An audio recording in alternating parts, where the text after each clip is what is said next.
Love it. So, welcome back to TJ Talk. And today we're with the lovely Wamaitha Mwangi, the founder of Angel Center for Abandoned Children. Now, as usual, I'll let you introduce yourself.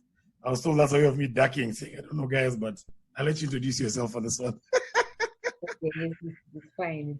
Hi, everyone. My name is Wamaitha Mwangi. I'm the founder at Angel Center for Abandoned Children.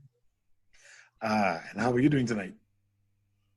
I'm good. I'm well. I'm blessed. Uh-huh. So, yeah. And how are you? Yeah, I'm Salama. You don't look like you're feeling cold, huh? I look like, no, I'm not cold today. Today you're right, huh?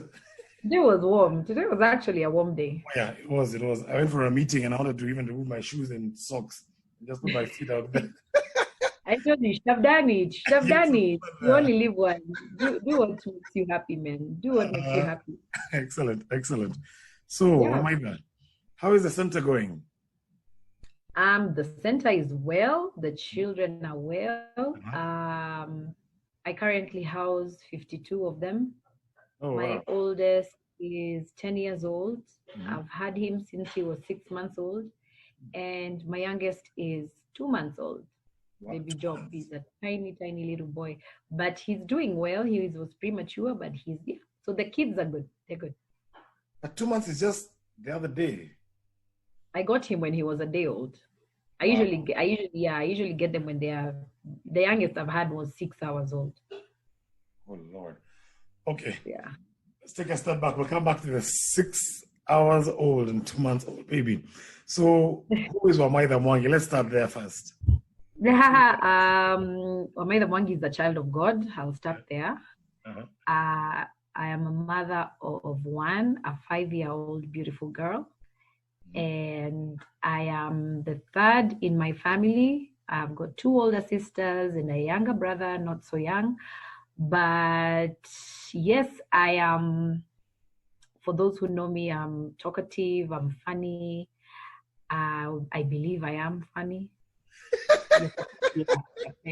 See, I told you I'm funny. You're not funny Yeah. yourself. You have to check up, and yeah. So that's why I love children. God blessed me with a heart to love kids, a passion for that. So that's who I am. For the longest time, I didn't understand who I was, but once I understood who I was and I accepted who I was, I I fit in the role, I can say. Yeah, so it's easy. It's easy to be yourself. Like, it's easy to be myself now. And don't forget about the Duvi rider part of you. Yes, I no, please. I'm a biker. I don't ride a Duvi. I'm a biker babe. Yes, I also have a crazy side. Well, it's a wild side. I love riding. I love adrenaline. I like to test limits. A lot of people call me fearless. I like to test limits. I'll question a lot. But yeah, that's just who I am. But yes, I'm a biker chick. Yeah, there you go. Yes, biker and Duvi. We'll come back to that later on. Please, yes. Don't make me exit. Okay, so I'll behave. So, did the kids find you, or did you find the children? I mean, how did this whole thing come about? There's 2 answers to that. The cheesy answer is we both found each other. I'm joking. But yeah, no, that's true. No, it's true. Like, that one's very deep, but yeah. Well, I work with what Angel Center does is we take in abandoned children. There's a need. There's a lot of children that are abandoned in Kenya still in 2020, and it's still very rampant. Like right now I'm at capacity, and during the COVID period, I was called for about 4 children, so it's very rampant. So I work with the police as well as the children officers in different areas. So when a mother gives birth in hospital and, hepa's or, runs away, or a baby is found abandoned, maybe, in a pit latrine, in a toilet, I've found children everywhere. You name it, I've found children, So I'm the person they call. Oh, wow. So when they call me, they tell me, there's a baby that has been abandoned in a certain area. We need you to go and pick up the child. If I'm able to, I can go. I'm even called as far as Masinde, but I'm only allowed kind of Nairobi in the surrounding areas, Kiambu County, Naivasha, I don't know what county that is, Kajiado, such places. Yeah. Yeah, so I do work with the police and the children officers. So they're the ones that call me when the babies are abandoned. So what I do for the children is I get them an OB number and I get them a letter from the magistrate. So we need 2 of each. The first batch of the letter is when we get them, and the letter states that the child has been temporarily placed at Angel Center. So different magistrates have different dates. There are some that place the children with us for 6 months, others for 1 year, others for 3 years. So when that time has lapsed, maybe the 6 months, we go back to the police, and we ask them, have you found their family? Has anyone come to claim the child? Because sometimes, these girls get pregnant and don't tell their mothers. Then you'll find maybe a month later, a shosho is coming to look for a child. I mean, the grandmother is coming to look for a child. Yeah. Like she'd say, my daughter or my grandchild abandoned this child.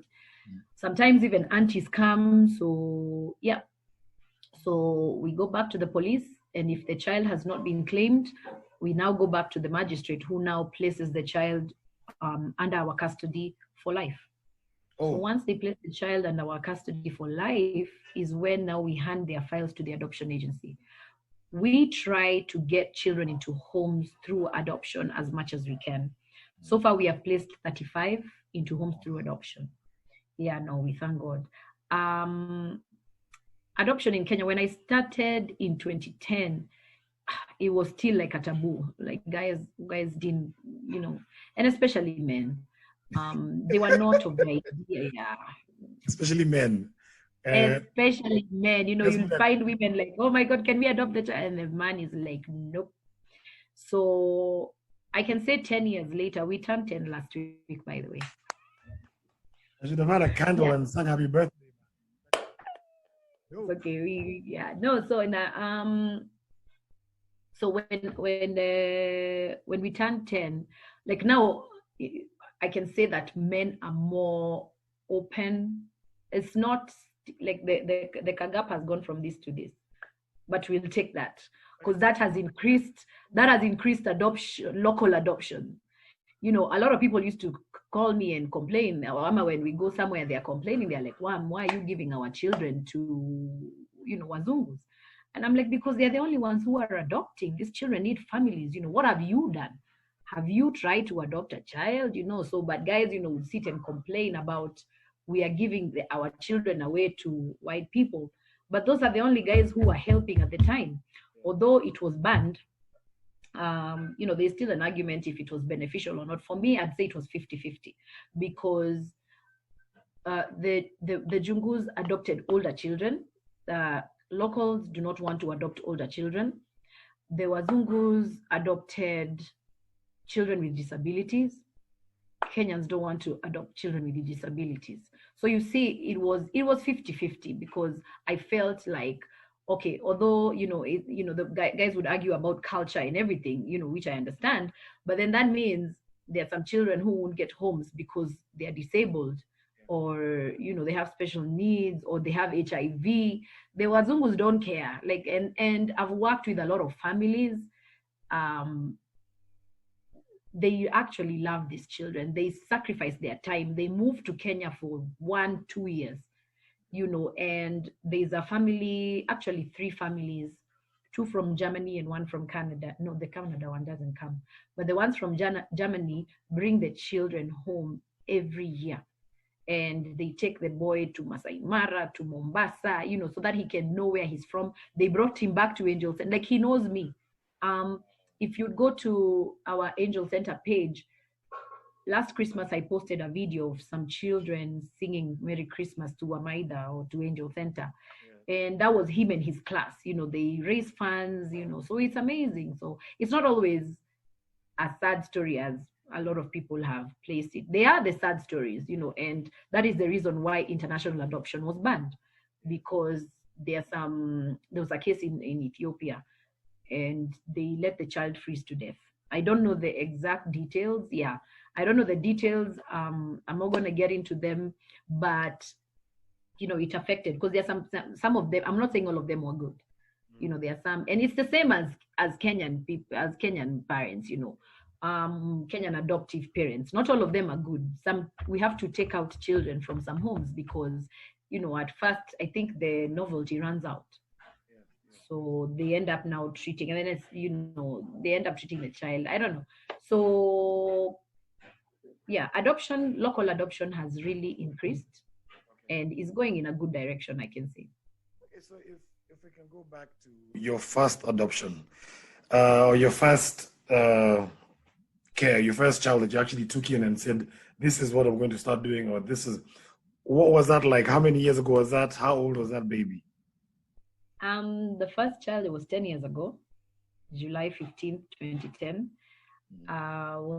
It was on a Thursday. I got the call at 4 p.m. I remember it like it was yesterday. And he was a 1-year-old boy. The story was he was a product of rape, and his mother was underage. Oh. So the mother was taken to a home, and then he was brought to our home because her mother did not accept him because the person who raped her was her stepdad. So both children were placed into homes, and this little boy, you have kids. When they're 1-year-old, they just want their parents. They don't want strangers and everything. So it was really difficult. My first night was actually really difficult. At some point I cried, and I was like, what did I do? This is a human life. That's when I realized how heavy the weight of this thing. Yeah. Yes. And it almost crushed me, and the dream almost died that night, to be honest, because I was scared, and I was like, okay, this child would not let me feed him. He would not let me touch him. He would not let me hold him. It was tricky. But luckily, I prayed, and I remember when he fell asleep, and when he woke up, and when he woke up, something changed, because he allowed me to feed him. He allowed me to change him. I was like, okay, it's not so bad. Yeah. Until the following week, I got 3 newborns. I was the one doing the night. Hang on. So had you already registered Angel Center yet, or you were just trying it out? No, we had registered. We had already registered, and I had already set up. I started in a 1-bedroom apartment. Like, it was tiny. I started in a 1-bedroom in Limuru town. Okay. My mom had a spare room. So, you start with what you have. You don't wait for a mansion. You start with what you have. So Shonesh had 3 baby cots. I bought mattresses. My folks gave me a fridge. I went to toy market. I was so excited. Let me tell you, I was so excited. And then we went about 6 months. Mm-hmm. The house was just there. Okay. We went for a while without getting the first child, but as soon as the first one came, it just started coming. Yeah. So, first one, first night, next day woke up, everything was okay. Then next week you get 3 other babies. Yes. There were 2 of them were like 2-day-olds, and then one was a 1-day-old. So I'm 27 years old, and I was a party animal. Where? How did that go? So when the babies came, and I was the only one doing, one of my neighbor's wives was volunteered to do the day shift, so she used to take care of the kids during the day. And she was a mom of 5. So for her, it was pretty easy. And then night shift, Wamaitha comes in. Where? Watch how they start crying together. What? Hey, let me tell you, it was really scary. I wouldn't lie to you. I was scared. So at some point, I remember it was around 11 p.m. and Limuru was so cold. There's this newborn. What I did is I took the blankets. Yeah. I put them in the car. there's a way I put them, the infants. The babies all And then like line them up. Yes. Then I put two blankets over there so that if one rolls out, They can you know, hold each although they other. didn't roll out, because I was driving at 2 km per hour. I had to go home because now it's too cold. Yeah, they're even changing them. Yani, you want them to change them, they are freezing. I took them home. Yani, I put them in one of the bedrooms, put on the heater. Now that's when now. But then I didn't sleep. So now then they were sleeping. Then I'd wake one up. So 1 a.m. would be for David, 2 a.m. would be for Martin, 3 a.m. would be for. So now eventually they all got a system. Okay, I got the rhythm. So that's how we were able to cope. Yeah. So we continued like that. And then by the time we were about 6 months old, probably I had 7 children. Oh, wow. So they just came in all at once after the first one? Once the first one came in, I remember I got calls, you know, almost 2 months I was getting a child. You know, I would get a child a month. I'd get a child a month. Then, because, you know, it's like a curve. Even till now, even till today, there are times where we'll be, like there was even a time I collected 7 children in 1 week. And then there was a time we went up to, there was a time we went up to 5 months without a single newborn. Oh. Then another time we'll get called every week. There's another child. Yani, there are seasons. Okay, I think human beings were a bit complex, but I've always said if you were to bring somebody into the world, it's not like cooking something. Let's put this in the oven, bake, come out like, I don't like this cake. Let's make another one. No. Usually. So, but you know, at first it used to affect me, and I'm like, why? How would people do this? Yeah. Then it used to distract me a lot. You know, I'd let the emotions get to me, and I had to see a counselor. Yeah. And then I decided not to focus on why they have been abandoned and focus on what I was there to do. They're here now, you know, they're here now. We can't keep crying about, you know, maziwa yakishamwagika yazizoleka. So we are not going to keep crying about it. Such an irresponsible woman. You don't know her story. You don't know what she went through. Some of them have been abandoned, you know, well covered, left in a church, warm. You know, others we've collected in pit latrines, in toilets, in bars. So people are going through a lot. So I decided I'm not going to focus on the why. I'm going to focus on what. On the what that you're doing. Yeah, what I was put here to do. And now with this period of COVID, has CAF gone up? Are you getting more babies or? As I said, we got a call. Maybe there were 4 children, 3 or 4 children. But, you know, we couldn't take them in. So they call other homes. When you tell them you don't have room, they call other homes. So I wouldn't know how many during the COVID period, because you see movement has been limited. But I'm sure there've been a lot of kids who have been abandoned. Yeah. The rate is usually in a month, there are probably 100 kids. That is so sad. It is, let me tell you, it's unbelievable. Tony, if I tell you some of the things that are going on, it's unbelievable. It's unbelievable. Like people need information. People need help. People need, you know, alternatives. Like people live in fear. Yeah. So fear, you know, people react either out of love or out of fear. So they react out of fear and abandon their children. And most of these cases I even see, because we have what is known as mother offers. Mother offers are women who give away their children because, you know, they sign away their children, they sign away their rights. Okay. And sometimes you'll meet a woman who she's signed like one time, I'll give you a story. One time we were called to Pumwani to get this baby, and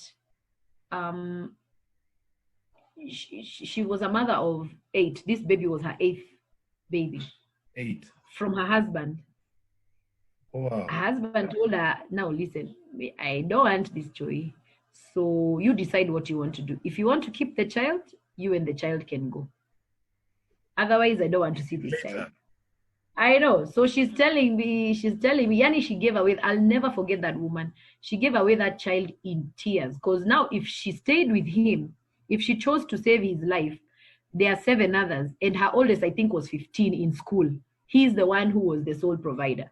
Yeah. Again, men, but I'm joking. I used to So yeah. So So yeah, that was one of the really there have been many cases, I've seen, but that one hurt because she did not want to give away her child. Yeah. But other mother offers women who have been raped. Yeah. They don't want to see the child. We go there even when they are giving birth, they don't even want to know if they gave birth to a boy, a girl, a cow, a goat. If the child has 10 fingers, 1 finger, they don't care. Because you see, they have that anger. And it's better that they gave away the child, because if they raise that child, the child will cough and they'll slash the baby. Yeah, and they'll always be upset. This can be the problem for all their misery forever. There's a lady who was raped by 8 men. And so we followed her story. Until it was time for her to give birth. So when we gave birth, she was, she didn't even want anything to do with that child. So even going to prenatal hospital, the hospital for the checkups, the clinics and everything, we had to take her for those. Yeah, so eventually she gave birth. Oh. Some of them they win medals, Yeah. So, people usually feel pity for these children, but this is their beginning, it's their chance to fight. Yeah, but it's one of those things where, frankly speaking, even for us, other than what we watch, other than what we watch on movies, the adoption agencies, and then there's a whole big case of the pop stars who'd come to Africa to adopt the African babies and yada yada. What's the process like in Kenya, if somebody actually wanted to, say, adopt a baby? It's not as hard as people think. People usually think it actually takes 6 to 8 months and you're fostering the child.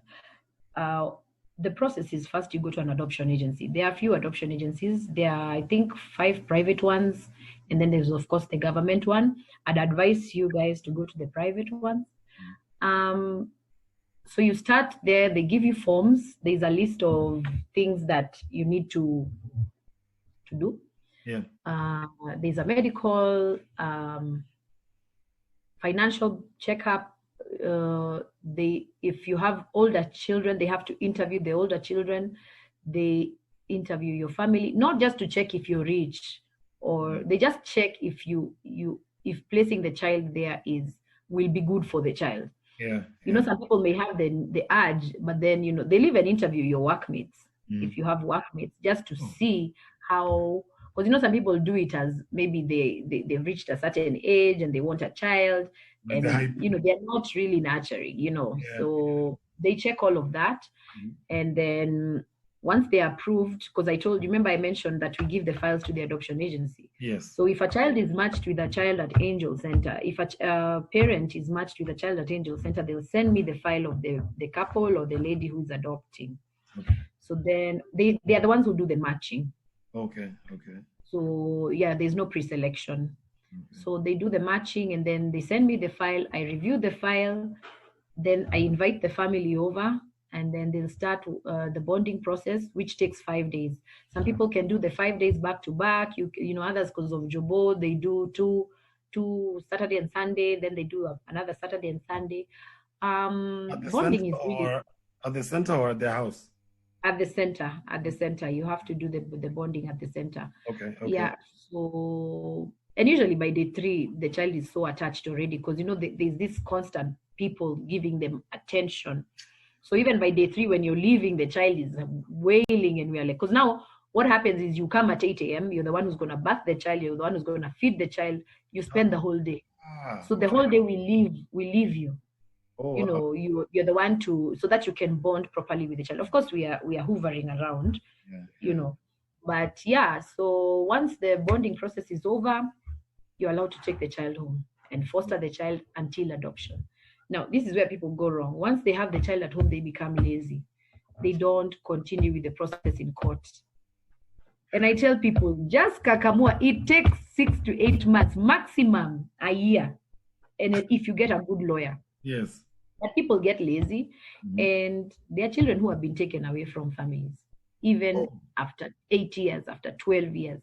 Now imagine you adopt a boy or a girl from Angel Center, and then you stay with the child for 12 years. You've not finished the adoption process. Then I'm being brought for the child back. That child is a stranger. Yeah. And then even you guys as a family, you've bonded with the child, So it's just, and I urge people, I'm like, if you're going to adopt, just finish the process, because I can assure you, Yeah. it will come to a point where the government will take that child. They'll find you. You know, you can help her. Yes. Yes. But I can tell you, when they find you, that Yeah. child will be removed from your home. And it's not fair for the child. It's not fair for you. Yeah. You Yeah. know. Mm. That's really painful. I mean, 12 years, 8 years, sure. Yeah. I mean, that's It has happened. It has happened, Tony. It has happened, and people have wailed. They've gone to the news. But you did follow the process. Simple and clear. The document does not mention you as the parent, whether you faked a what are those things? birth certificate. Birth certificate or not. Yeah. Yeah. Mm. Hey, They will catch you. They will catch you, Wow. because eventually you have to register the children for a lot of things. Yes. They will catch you. Paper trail. So you're actually saying that our children's agency, the government one, is actually really good at what they do. The government one, I said I'd recommend the private ones because they are faster. Yeah. The government one I'm saying the is government thorough. in terms of looking out for these kids 12. Oh yeah. Well, yeah, the children's services in Kenya, Yeah. you know, like every other department, has pros and cons. Yeah. But I'd say most of them are pros, because they are really diligent about child welfare and stuff. Unless now you find one officer that's not good, Yeah. and they're there. Yeah, but they are very diligent with children.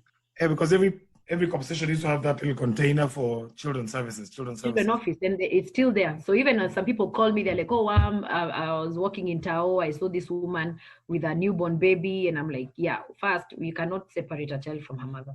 Yeah. Second, you go to any police station and ask them for where their children office is. So now you go and report the case. So then the children office will collect those women and take them. Now you see, there are also government facilities. Yeah. The one in Kabete. Yes. Kabete Children's Home, yeah. So for you, okay, for people who have like children's homes like you do, so do you guys like come together and try and help the government? Because at the end of the day, government is government. Yeah, we are called CCIs, Children Charitable Institutions. So when we were in Limuru, we moved to Waithaka in 2014. When I was in Limuru, I was a member in the CCIs of Limuru.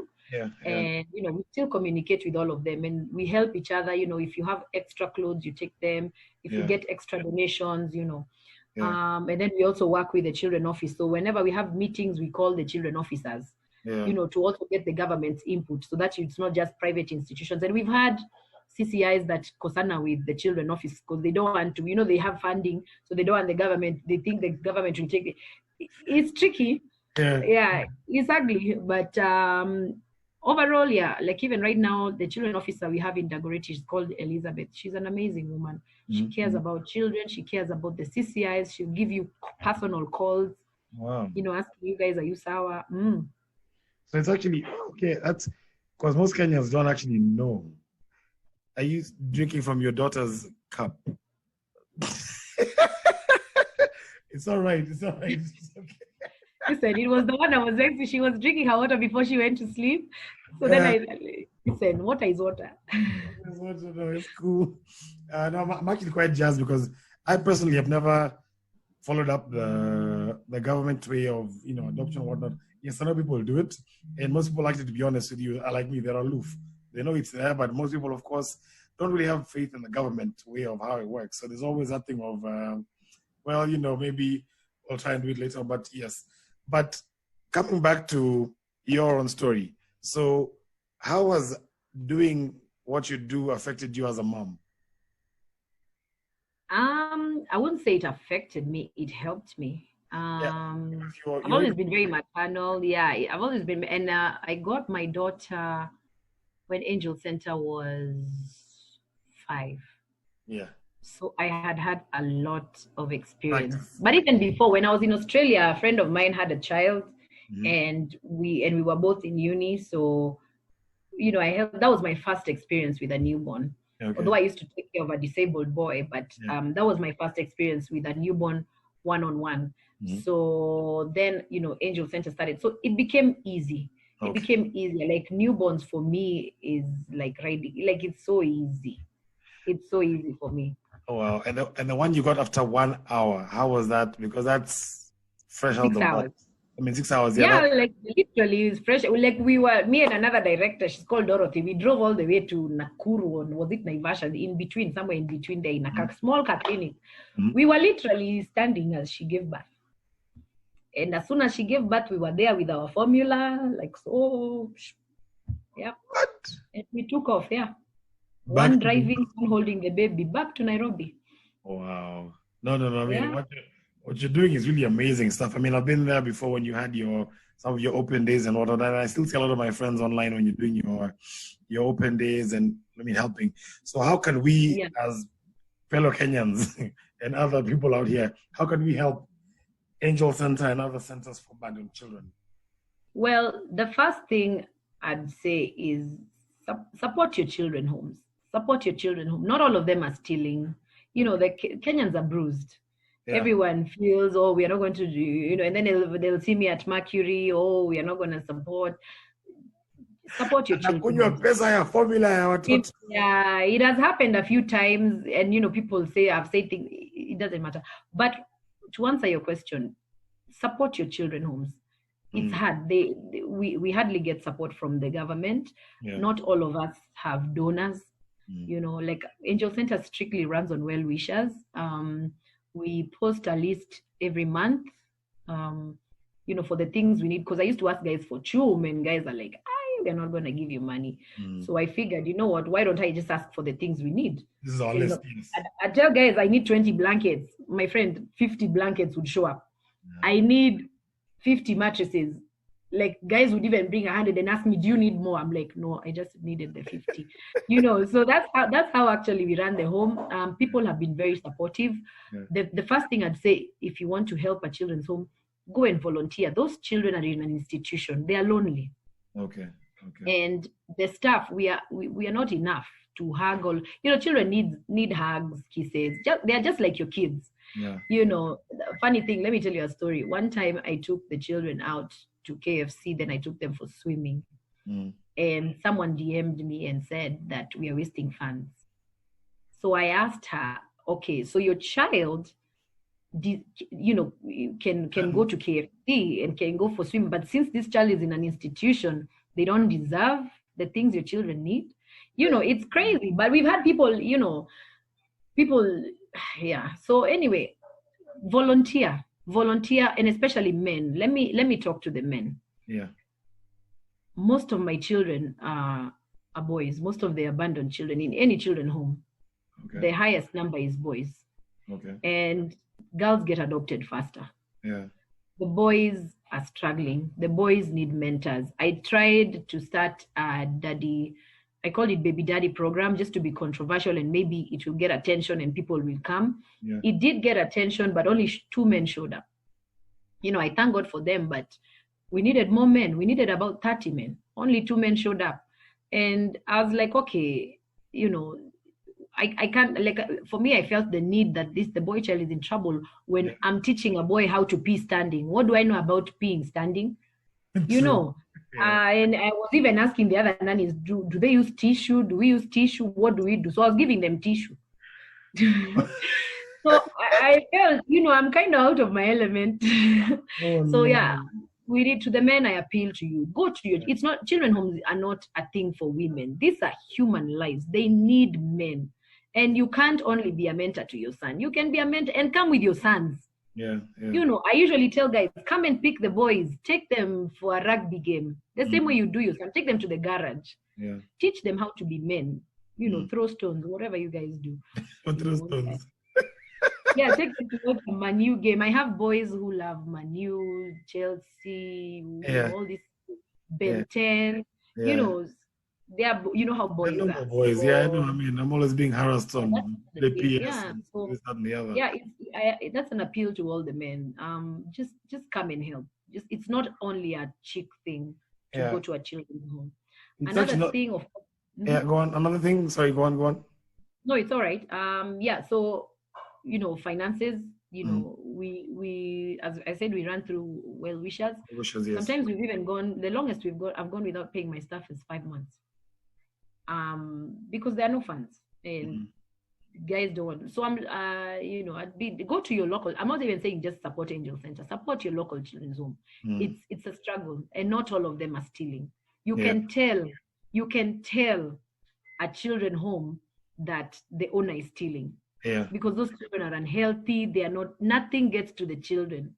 But if you go to a home and you find children happy and healthy, keeping children in an institution healthy, Tony, where it's kazi. Ibarua. I can imagine. Wow. So yeah, you can tell the signs. Just don't judge on. Wham was at Mercury. You don't know about my private life. True. People judge, and it's not okay because it's unfair to the children. And we have we've had audited reports since 2012. Oh wow. We have 8 years of audited reports. So if anyone would say that we stole their money, the reports are there, all the incomes. And even if you send a donation to me, I usually send it to the Angel Center number, and you can even match the dates. So. It's a really bad feeling. It's a really, really bad feeling to ask people for help, and people say that you're, and then for that they will not help the home. Yeah. It's frustrating, to be honest. Just help, go and then spend time in the home. You will know if a home is stealing money or not. You will know. Yeah. Because children speak for themselves. Yes. Well, for me, I say, I used to do, when I was in high school anyway, that's when I used to do the Sunday school teaching and actually visit children's home, visit the old people's home. And then we did that a bit afterwards. But to be honest, actually, I have failed in my portion of continuing that bit. And being a father of boys, I mean, it's only fair for us to give more than, what is expected of us. And even in the school settings, you'll find similar situations where, yes, kids are at home with their folks, but they're almost like abandoned children at the end of the day. So you do get calls. They're like, when are you guys having your father-son thingy? And my kids come, we need to run that's cool, blah, blah, blah. So I get what you're saying. It has to be a community thing. We need to go back to the roots where... Yeah, it takes a village. It takes a village. I can do so much, and especially with the boys. Yes. I know how to be a girl, so I can help the girls. I don't know how to be a boy. Yeah. Challenge accepted. I shall now... Thank you. Personally. Thank you, all you men out there. Get my group of men to come with and do something about that. Please come through. These boys need you. And it won't take much of your time. 1 hour, 2 hours. Yes. Take them don't take them to a battle. But take them. Yeah. Some guys some guys are a bit, I get. Yeah. But you know what I mean. Just do this. And I'm sure guys have their chamas, their boys club, you can make a difference in a boys' life. They need men. Need men. Like even some of the things they do, I'm just looking and I'm like, Yani, it's so unfair. And there are men there who are, they have the time, but then they don't want to spend it with these children. Spend your time with these children, and it will change your life. It won't change their life. It will change. These children heal. Yes. These children are children of God. They heal. So you come and spend your time, you're stressed, you'll find that an hour you're going home better than you came in. It's not even like the children, what they give you, they won't give you cash. But what they give you peace. Yes. They give you peace. Wow.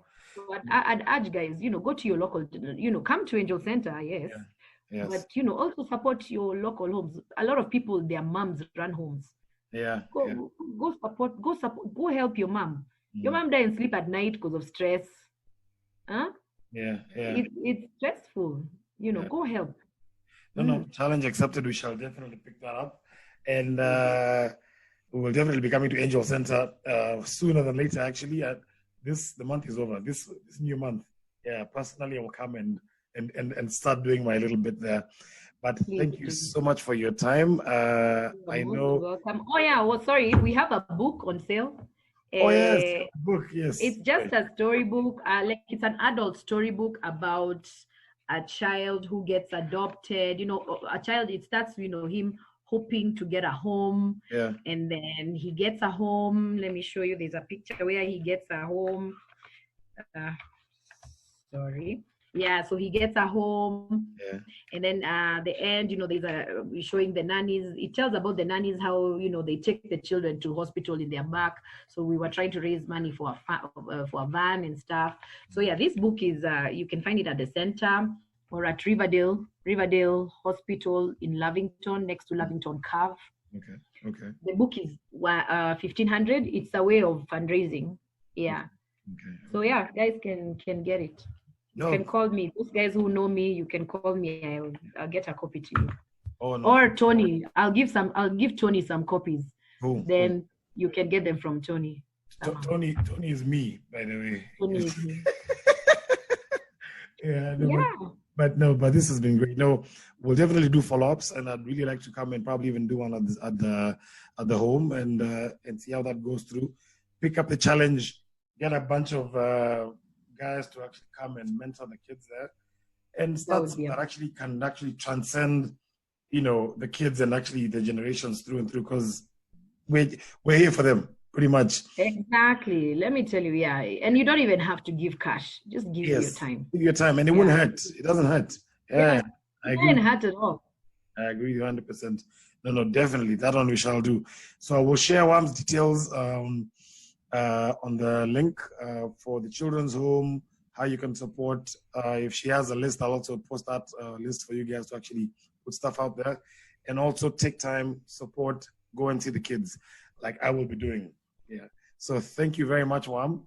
You're welcome. I have to take it. Yeah, you're welcome. And we shall do this definitely again soon. Sawa. Yeah, no, Moswa, thank you for having me on your show, and I'm very proud of you. And yeah, all the best, and God bless you. Thank you. You too, Ams. Appreciate it. I see you. Good